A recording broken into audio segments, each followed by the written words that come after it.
Have you ever felt truly secure in your own home? That deep, comforting sense of privacy and safety that only your personal space can provide. I certainly used to. My apartment, a modest two-bedroom on the second floor of an older building, was my sanctuary. It was where I read, worked, and unwound, the steady hum of city life a distant, reassuring backdrop. I knew every creak of the floorboards, every groan of the ancient pipes, and every sigh of the wind against the windows. It was familiar, predictable, and utterly mine. This is the kind of story that makes you check your locks twice before going to bed. So, before the story truly begins, take a moment to like the video and subscribe, but only if you genuinely enjoy what I do here.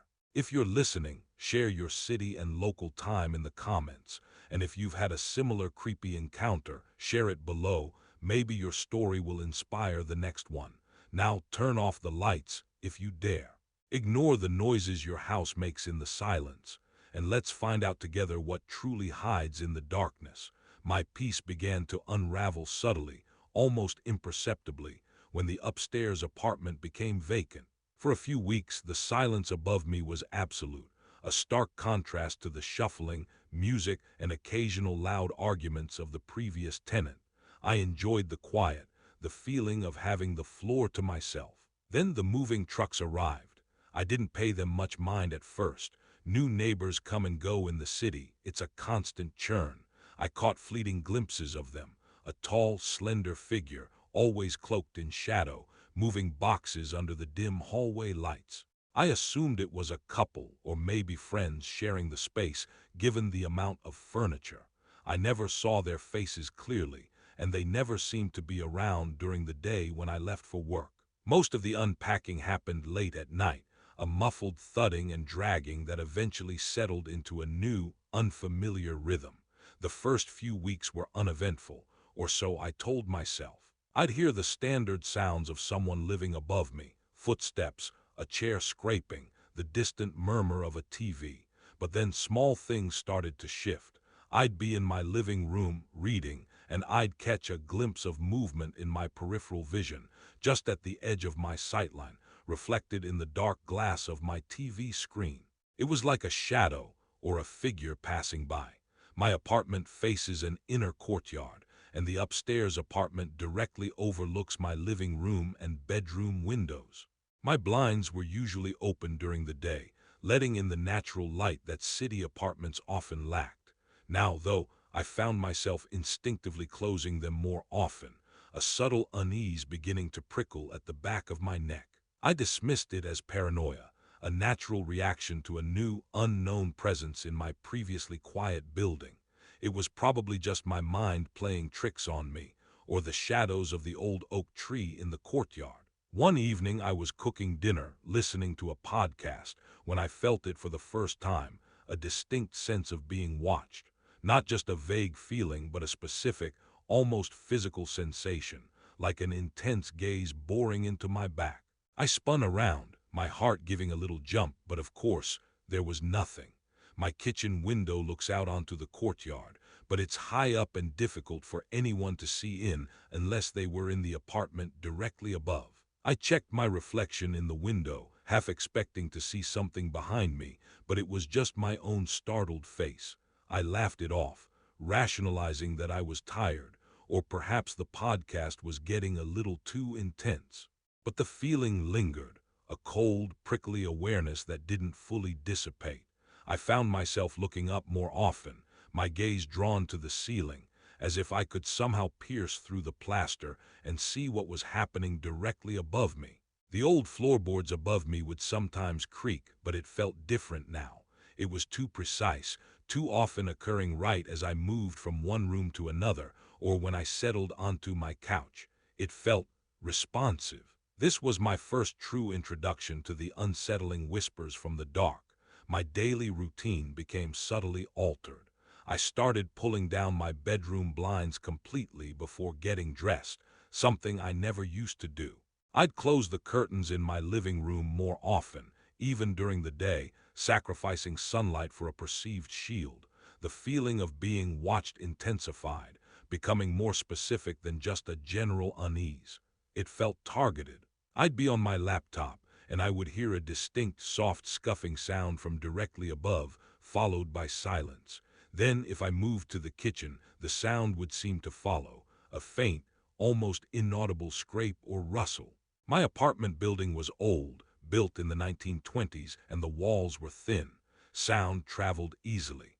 This was a grounding detail I often used to explain away the odd noises, but these new sounds felt different. They were too deliberate, too quiet, like someone was trying not to be heard, yet failed. The first truly unnerving incident happened a few weeks later. I have a habit of leaving my apartment lights on when I go out at night, especially during the darker months. It's a small security measure, a way to make the place look occupied. One Friday evening, I went out for dinner with friends. I deliberately left my living room lamp on. When I returned a few hours later, the lamp was off. My heart immediately thudded against my ribs. I stood in the hallway, fumbling for my keys, my mind racing. Had I forgotten to turn it on? No, I was certain I had. Had I accidentally flipped the wrong switch? I slowly pushed open my apartment door, my hand hovering over the light switch. The apartment was dark, except for the faint glow of the streetlights filtering through drawn blinds. I flicked the switch and the lamp clicked on, banishing the shadows. Nothing seemed out of place, no signs of forced entry, nothing stolen. Everything was exactly as I had left it, except for that lamp. It was a minor detail, easily dismissed, but it burrowed deep into my mind. I couldn't shake the feeling that someone had been in my apartment. I checked the locks again, tried the windows, even looked under my bed, feeling ridiculous the whole time. Was it just my imagination, an unfortunate memory lapse, an element of ambiguity that I desperately clung to? The next morning, the unease was still present, heavy and cold. I was making coffee, trying to shake off the lingering paranoia. I glanced up at the ceiling, and that's when I noticed it. A faint, almost imperceptible discoloration on the plaster directly above my living room where the lamp had been. It wasn't a water stain, and it wasn't there yesterday. It was more like a smudge or a faint scorch mark about the size of a coin. My blood ran cold. I stared at it, my mind trying to make sense of it. Could someone have been trying to look through the ceiling? It sounded ridiculous, like something out of a bad horror movie. But the lamp being off, combined with this new mark, it was too much of a coincidence. I kept replaying the events, searching for a logical explanation. Maybe it was just dust. Maybe the old building was settling. But deep down, I knew it wasn't. I couldn't shake the chilling thought that my new upstairs neighbor watches my apartment, not just when I'm home, but perhaps even when I'm not. The thought was utterly terrifying, a violation of the most fundamental sense of security. I felt like a specimen under a microscope, utterly exposed, my every movement potentially observed and catalogued. The sanctuary I had once called home now felt like a cage, with unseen eyes peering in from above. The silence from the upstairs apartment, once a welcome reprieve, now felt like a smothering, watchful presence. The incident with the lamp and the strange mark on the ceiling ushered in a new, darker phase of the creeping unease. The feeling of being watched evolved from a vague sensation into a constant, oppressive weight. It was like living under an invisible spotlight, every move scrutinized. I started to notice patterns. If I sat down on my couch, there would be a faint creak from above. If I went to the kitchen, a soft shuffle. I tried to dismiss it, to tell myself it was just the normal sounds of apartment living, amplified by my growing paranoia. But deep down, I knew it wasn't. There was an unnerving synchronicity to it, a responsive quality that chilled me to the bone. I even experimented once. I stayed utterly still for 10 minutes, barely breathing, then suddenly stood up and walked to my bedroom. Almost immediately, a distinct, soft thud echoed from the ceiling directly above where I had been sitting, followed by fainter footsteps moving in the general direction of my bedroom. It was subtle, easily missed if you weren't actively listening, but I was, and it confirmed my worst fears. I started taking elaborate precautions. My blinds, once usually open, were now perpetually drawn, shutting out not just the sun but also any potential prying eyes. I bought heavy blackout curtains for my bedroom, feeling a desperate need for complete visual privacy. Even then, I felt exposed. The whispers from the dark were no longer just a feeling. They were a distinct, pervasive presence. I began to speak to myself in my apartment, softly, testing the acoustics, wondering if my own words were being heard. It was maddening. I even started to leave the TV on a news channel at a low volume when I left for work, hoping the white noise would mask any sounds of my absence. My routine became a series of calculated movements, each one designed to evade the unseen observer. I changed my walking patterns, avoided looking directly at the ceiling, and found myself jumpy at every unexpected sound. This was a psychological battle, and I was losing. One evening, I was sorting through old photos on my coffee table, a small, intimate activity. I had family pictures spread out, laughing at old memories. Suddenly, a distinct scraping sound from directly above me made me freeze. It wasn't the usual floorboard creak, but a deliberate, slow drag, like furniture being shifted. My heart pounded. I looked up, then around my living room. Had I accidentally left a curtain open? No, they were all securely drawn. I picked up my phone, my thumb hovering over the emergency contact, feeling utterly vulnerable. Then the scraping stopped. The silence that followed was heavier than before, filled with an unspoken menace. I slowly, carefully, gathered up my photos, my eyes darting around the room, feeling like a ghost was watching over my shoulder.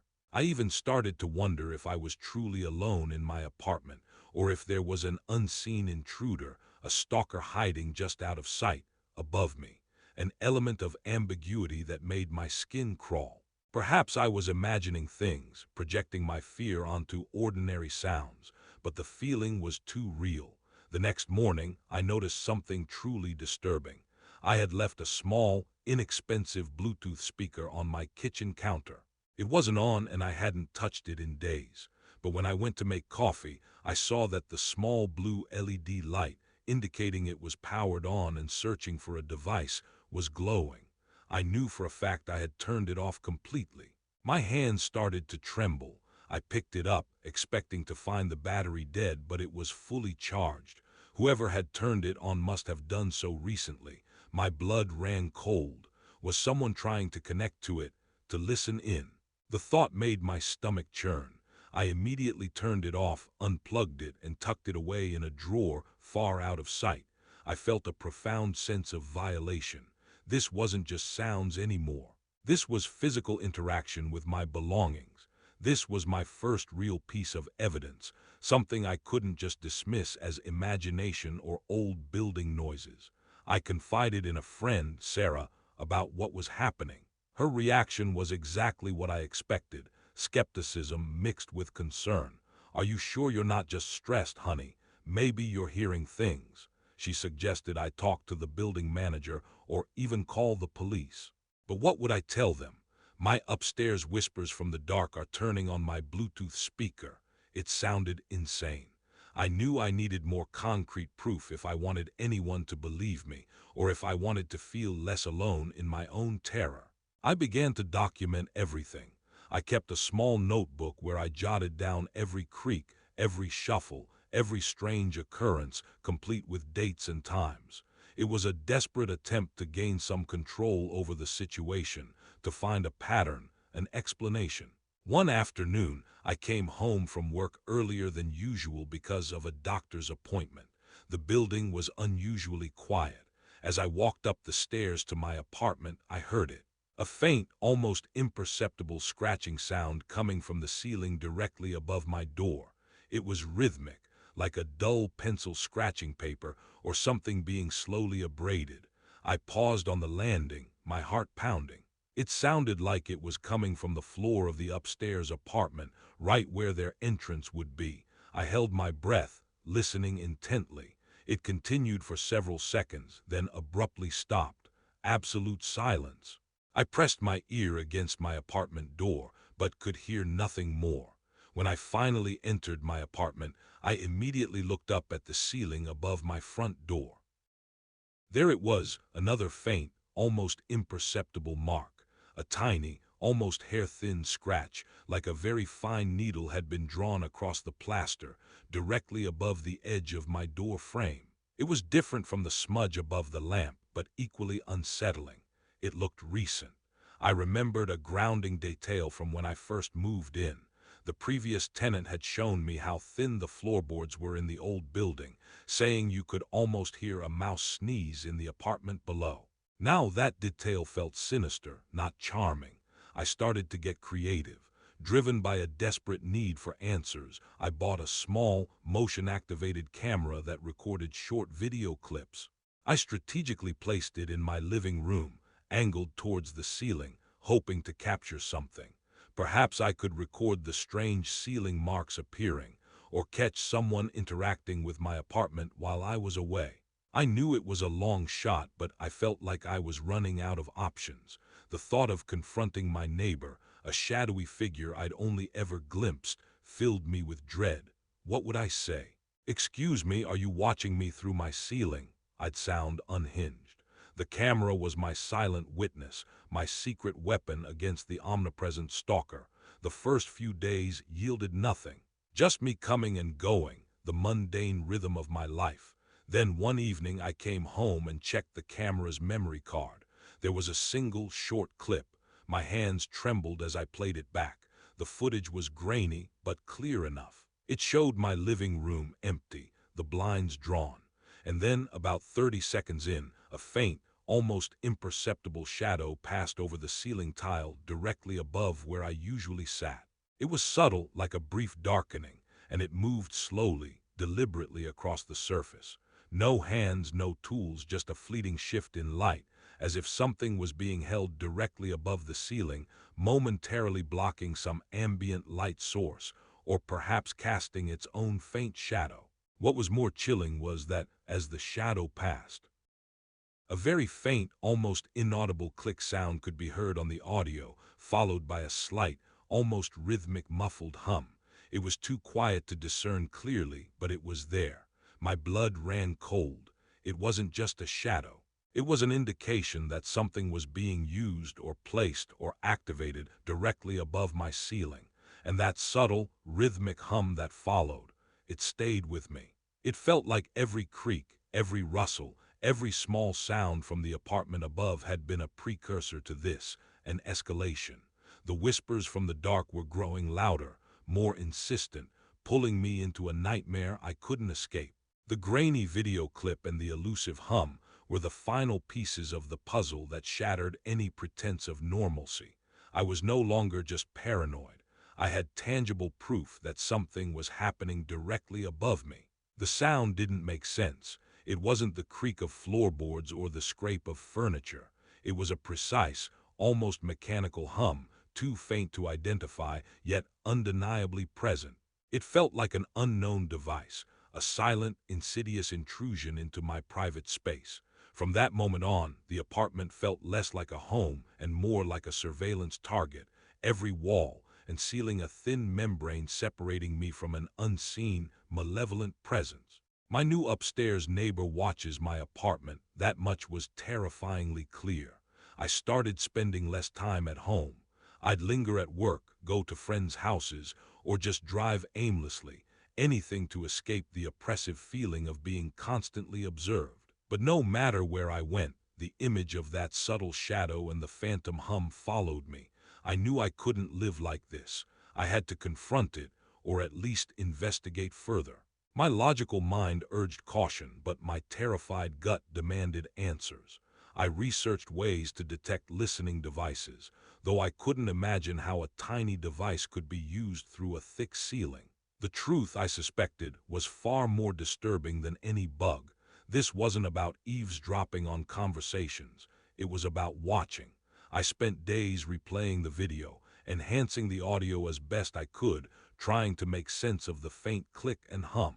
It reminded me vaguely of a camera shutter or a small motor, but that was just speculation. I considered climbing into the building's attic space, but it was locked and restricted due to asbestos concerns, a grounding detail I remembered from my lease agreement. My options were limited, but my desperation was growing. The continuous whispers from the dark were driving me to the brink. One Saturday morning, fueled by a potent mix of fear and resolve, I decided to take a drastic step. I was going to try and catch a glimpse of my neighbor. I knew they mostly moved around at night, so I waited. I stayed up late, nursing a mug of tea, the camera recording in the living room. Around midnight I heard it, the familiar soft footsteps, a distant rustle. I crept to my front door slowly, quietly opening the peephole cover. The hallway was dimly lit, silent. I waited, heart thumping against my ribs. After about 15 minutes I saw it, a tall, slender figure, cloaked in a dark hoodie, stepping out of the upstairs apartment. They moved like a shadow, almost gliding, their head bowed, face obscured. What struck me was that they weren't carrying anything, not even keys. They simply emerged, locked the door with a click, and swiftly descended the stairs, disappearing into the night. It was an unsettling sight, reinforcing the idea of a solitary, secretive individual. The next day, I woke up with a plan, a reckless, perhaps stupid plan. It was Saturday, and the neighbor had left late, so they might be gone for a while. I decided I needed to get inside that apartment. I knew it was breaking and entering, but the terror I was living with outweighed all other concerns. I called the building manager, feigning a plumbing emergency in my apartment, claiming water was leaking from the ceiling. It was a lie, but a desperate one. I explained that I suspected the leak was coming from the upstairs unit and that I couldn't reach the neighbor. The manager, reluctantly, agreed to come by and check, stating they had a master key for emergencies. This was my window, a small detail that would become crucial.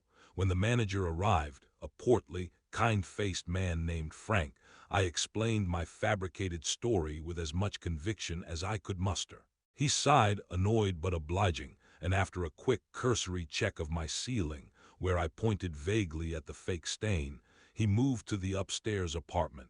My heart was pounding. Frank knocked loudly, waited, knocked again, then used his master key. The click of the lock seemed to echo in the silent hallway. He pushed the door open, stepping inside, and I followed, pretending to peer up at the ceiling, but my eyes were darting everywhere. The apartment was empty, not just empty of people, but barren. There were no furniture, no boxes, no personal belongings whatsoever. The walls were bare, the floors dusty. It was like a forgotten space, a vacant unit waiting to be rented. There was only one small, folding chair positioned in the otherwise empty living room, directly facing my apartment's windows, which were obscured by my drawn blinds below. On the floor in front of the chair was a small, almost invisible scorch mark, about the size of a coin, and directly above this mark on the ceiling was a small, crudely cut circular hole, maybe an inch in diameter, patched over with a piece of dark, thin fabric that blended almost perfectly with the ceiling. My blood ran cold, a wave of nausea washing over me. This was it. This was the source of the whispers from the dark. Frank, oblivious, looked around. "Looks like no one's moved in here yet, ma'am." No leaks, just an empty apartment. He was looking at the obvious, the lack of furniture, the overall emptiness. He saw nothing sinister, but I did. My eyes were fixated on that patched-up hole.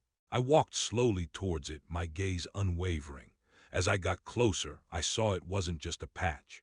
There was a tiny, almost invisible pinhole in the center of the dark fabric, and through it, a sliver of light, my living room light. And around that pinhole, I could discern faint scratch marks, as if something had been repeatedly pressed against the patch, or rotated, or perhaps even an instrument had been screwed in and out. I also noticed an odd, faint metallic scent. It wasn't strong, but it was undeniably there, an acrid, almost burnt smell. This was the confronting climax. My new upstairs neighbor watches my apartment, not through a sophisticated device, but through a literal hole in the floor. I felt a surge of pure, unadulterated terror. But the moving trucks," I stammered, my voice barely a whisper, "and the footsteps, the sounds," Frank frowned. "Moving trucks came, yes, about a month ago, small ones. Said they were just storing some things for a friend. Never saw them much after that. I just assumed they were moving slowly." He shrugged. Vacant units sometimes have strange noises. Old buildings. He seemed genuinely confused by my distress. As he spoke, something caught my eye in the dusty corner of the room behind where the chair had been. A discarded receipt. It was crumpled, but I could still read some of the details. Purchase date, last week. Item. Small high-powered, low-light monocular. My mind reeled. The flickering shadow, the faint hum of a motor, the incredibly precise observation. It made horrifying sense. The monocular, with perhaps a built-in low-light camera, mounted or held over that strategically placed hole, allowing them to watch my apartment even when I wasn't home. The tiny burn mark on my ceiling where the lamp had been, perhaps from the monocular's lens or a focused beam of light. I didn't say anything to Frank. I couldn't. The words died in my throat, choked by a sudden, overwhelming wave of fear. The apartment wasn't empty. It was an elaborate observation post, and the neighbor, the shadowy figure, hadn't moved in. They had set up a permanent, invasive surveillance operation. They were a stalker, using the vacant unit as a blind. The realization hit me with the force of a physical blow. This wasn't a ghost. It was a living, breathing person, meticulously watching me. I remember stumbling out of the apartment, muttering something about a headache to a confused Frank, my mind racing. I went directly to my own apartment, pulled out my small motion-activated camera, and checked the memory card. There were numerous new clips. I scrolled through them frantically. In one clip recorded just hours ago, after I had left for the doctor's appointment, the shadow was back, moving across my ceiling. But this time, it lingered for longer. And the faint, rhythmic hum was louder, more distinct. It was the sound of a small camera lens adjusting, perhaps, or a miniature fan. And then, at the very end of the clip, just before I reappeared on camera arriving home, a very faint, almost imperceptible flash of light from the ceiling, directly above, lasting only a fraction of a second.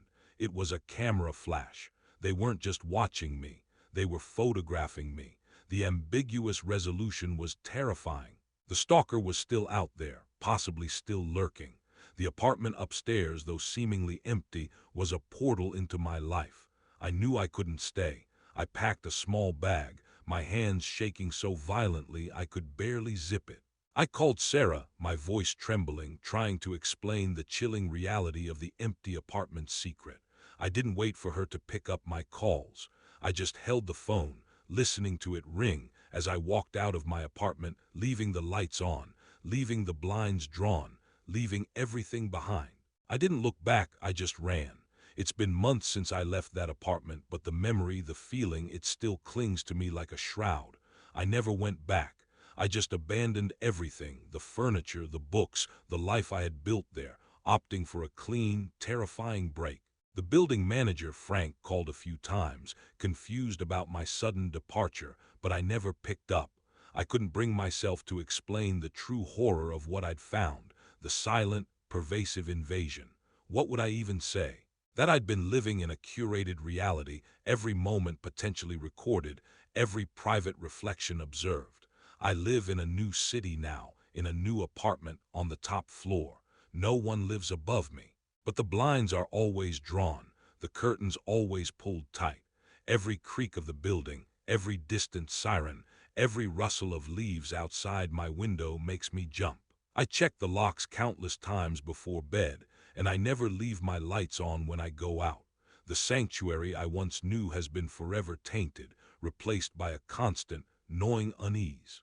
I still feel it sometimes, that prickling sensation on the back of my neck, the phantom weight of unseen eyes.